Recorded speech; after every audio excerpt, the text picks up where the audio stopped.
همه گرم خدمت دوستای عزیز، امید است که جور صحتمند باشم. ممنون از باشگاه آمدم، گفتم راجع به این موضوع صحبت کنم که خیلی از انسان ها متاسفانه از نیمه تاریک بدنشان خبر ندارن.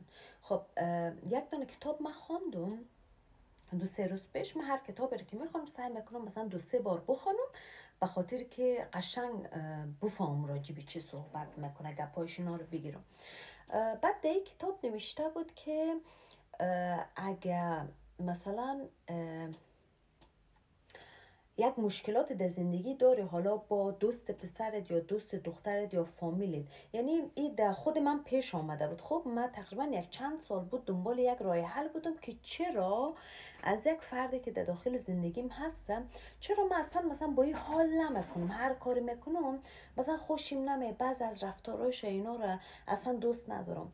تا اینجا رسید که من وقتی این کتاب خواندم دیدم واو، تمام انسان ها دو نیمه داره، یک نیمه روشن داره، یک نیمه تاریک داره و او چیزهای اخلاقها رفتارهای بد و تاریکی که در بدن تو هست، تو دقیقا مثل یک آینه در انسانهای دور و برت میبینیم و زمانی که تو یک انسان میبینیم میگه ای چقدر شل است، قیافش اصلا دوست ندارم، ای چقدر زشت است، ای قیافش یک جوری نمیفهم، ای رفتارش یک جوری، تیپی ایره نگاه کنم نمیفهم. خیلی خیلی چیزهای پایینی که همش از بدی می، از تاریکی می، نه نیمه تاریکی.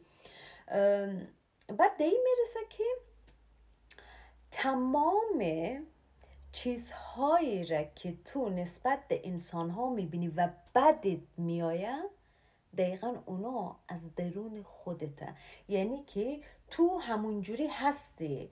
تو اگه یک را زشت میبینی، یک را بدقواره، یک را نمیفهمم چی میگن، یعنی خیلی از کلمات همیال از ذهنی مو طرف رفته، مثلا یک رو دروغگو میبینی، یک رو غیبتگو میبینی، یک رو زشت میبینی، نمیفهم، یک رو سرتیپش خوشید نمیه، یکش میگه چقدر بی کلاسه، نمیفهم چقدر فلانه، چقدر خودش میگیره، هست دیگه همچین چیزایی. نیم وقتی اینا رو تو ده یک نفر میبینی میگی چقدر جوری، او دقیقا خود تو همون رقم هستی.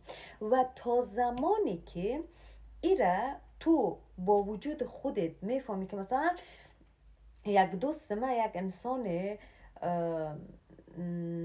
چی رو بگم، دوستان که خدا شکر کلگشان خوب هستن، یک انسانیه که زیاد میچسبه، خب کنسته، زیاد میچسبه یا کمبود محبت داره. بعد من مثلا دوام میگم ای چقدر میچسبه، ای بابا برو اون طرف دیگه، مثلا همش همراه او جنگ و دعوا دارم. خب بعد برمیگردم در خودم میبینم که من شخصا خودم یک انسانی هستم که خیلی کنستم، حالا نسبت به هم جنس خودم یا جنس مخالفم همچین چیزی بوده. و تا زمانی که من ایره قبول نکنم، اوکی رها تو یک انسان کنه هستی، ایره قبول کن، زمانی که قبول کنی همه چیز حل میشه. خیلی آدم هم میگه که تو چقدر صبرت زیاده، در داخل لایو اینا میری یاد زیر کامنت های کلگی دو میزنه و این صبر تو از کجا آورده که نسبت به اینا قدر به تفاوت هستی؟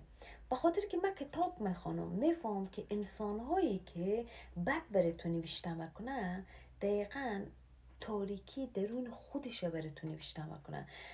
بعد یک قسمت کتاب گفته بود که حالا چجوری تو میتونی ایره تشخیص بده در خودت که من مثلا چی چیزای تاریکی در وجودم هستن. بعد تمام کلماتی که از تمام کلمات بد، مثلا دی فکر که یک نفر ده تو بگه که تو چقدر تو زشت هستی، تو دروغگویی، تو نمیفهم نفرت انگیزی، تو کنستی، تو فقیری، تو زشت هستی، تو قد کوتاهی، نمیفهمم، تو بی ارزهی، تو ترسویی. خیلی کلم هستن، کلم های منفی خیلی زیاده. فکر بگو که یک نفر اگه تمام این کلمات دانه تو بگه، تو در کدامش ریاکشن نشان میدی، در هر کدامش که ریاکشن نشان داده بفهم که هموستی و در درون تو او هسته و باید قبول کنی. ببینین دوستای عزیز، بدن ما از مثبت و منفی، یعنی نصف بدن ما سیاهی، نصفش سفیدی، نصفش از خوبی، نصفش از زشتی. پس این اصلا هیچ جای شرم نداره. حتی خیلی از انسان ها هسته که میفهمم مثلا که من این مشکل دارم، مثلا من نجات پرست نیستم، من خیلی هم اوکیم. با ای که مثلا وقتی فکر میکنی که یک جایی میری یا با انسانهای دیگه از کشورهای مختلف رابطه برقرار میکنی، یکی با تو زشتی میکنه و تو ده اونجا ده او مثلا میگی ای سیای احمق، نگاه که چجوری با من صحبت، ای آلمانی خره، ببین چجوری با من حرف میزنه، این ببین اینا چقدر نجات پرسته، کثافت های نمیفهم، چشمابی های نمیفهم، زرد فلان فلان، حالا از هر کشوری که باشه. این را نشان بده که تو واقعا یک انسان نجات پرستی و با این موضوع باید کنار بیای و این را قبول کنی. اوکی، من یک انسان نجات پرست هستم. وقتی با قسمت تاریکی بدنت رو در رو میشه، بعد میفهمی که مثلا من نجات پرست هستم، من این زشتی درون خودم هست که بقیه زشت میبینم، من اگه فوش میتونم یکی را تحقیر میکنم، او تحقیر کردن او فوش دادن خودم هستم. وقتی این را من قبول کنم، همه چیز حل میشه، درونت زیبا میشه. شنیدین که میگن دنیای تا از بیرون درست نکن، دنیای تا از درون خودت درست کن. یعنی همه چیز درست میشه به خدا. من تقریبا یک چند سال در دنبال یک سوال همیشه بودم. خیلی از استادایم از این طرف و طرف سوال میکردم، مطالعه میکردم کتاب که مثلا بفهم این جریانش چه، تا زمانی که با کتاب دیبی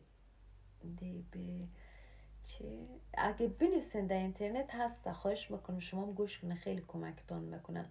نیمه تاریک بدن، نیمه تاریک انسان، نیمه تاریک بدن.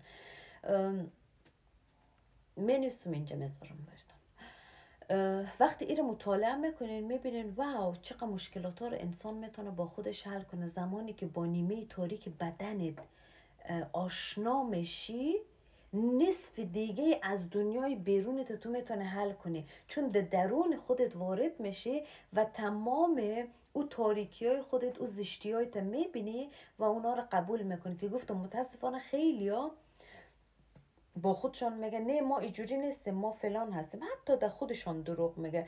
و این چقدر قشنگه که انسان اگه یک زشتی، یک تاریکی نرماله در کل انسان ها هسته، نمیگم تنها فقط دمسته یا در یکی دیگه، در کل انسان ها هسته. چون بدن ما زشتی داره، زیبایی داره، نور داره، تاریکی داره.